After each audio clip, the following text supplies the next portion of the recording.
আসসালামু আলাইকুম বন্ধুরা, আশা করি সবাই ভালো আছেন। আমি ভালো আছি।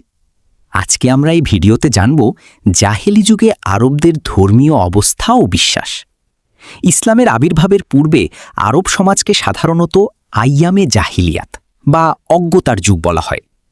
এই সময়কার আরবদের ধর্মীয় বিশ্বাস, আচার অনুষ্ঠান ও জীবন ব্যবস্থা ছিল নানা ধরনের বিকৃতি, কুসংস্কার এবং শিরকের দ্বারা প্রভাবিত।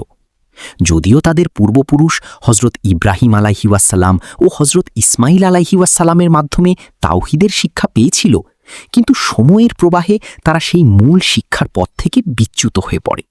প্রথম দিকে আরবরা এক আল্লাহর ইবাদত করত এবং তাওহিদের উপর প্রতিষ্ঠিত ছিল, কিন্তু ধীরে ধীরে তারা বিভিন্ন প্রভাব ও কুসংস্কারের কারণে মূর্তি পূজার দিকে ঝুঁকে পড়ে।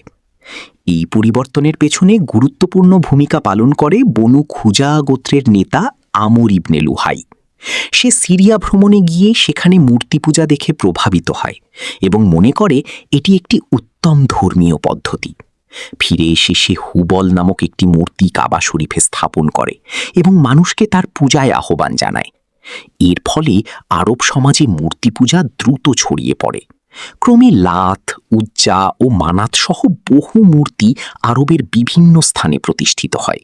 কাবা ঘর, যা মূলত তাওহিদের কেন্দ্র ছিল, তা মূর্তিতে পূর্ণ হয়ে যায়।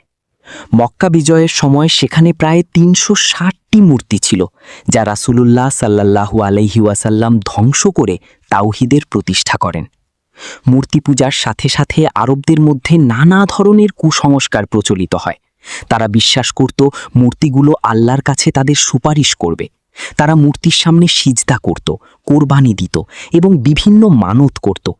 এমনকি খাদ্য ও পশুর একটি অংশ আল্লাহর জন্য এবং একটি অংশ মূর্তির জন্য নির্ধারণ করত, যা ছিল সম্পূর্ণ ভ্রান্ত ধারণা।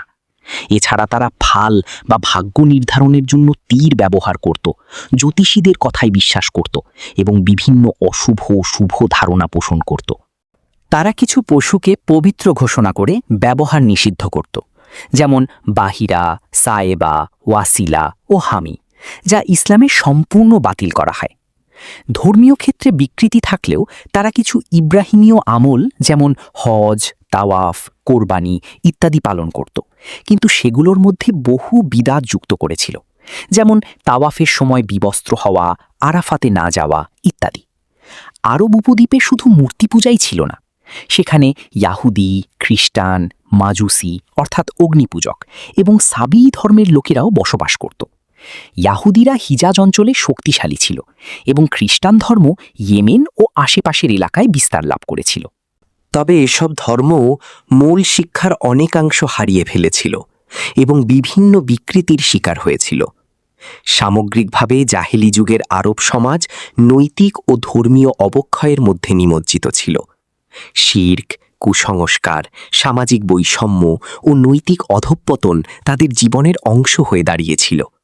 ঠিক এই অবস্থায় মহান আল্লাহ তাআলা রাসূলুল্লাহ সাল্লাল্লাহু আলাইহি ওয়াসাল্লামকে প্রেরণ করেন, যিনি তাওহীদের দাওয়াত দিয়ে মানুষকে সত্যের পথে ফিরিয়ে আনেন এবং অজ্ঞতার অন্ধকার থেকে আলোর পথে পরিচালিত করেন।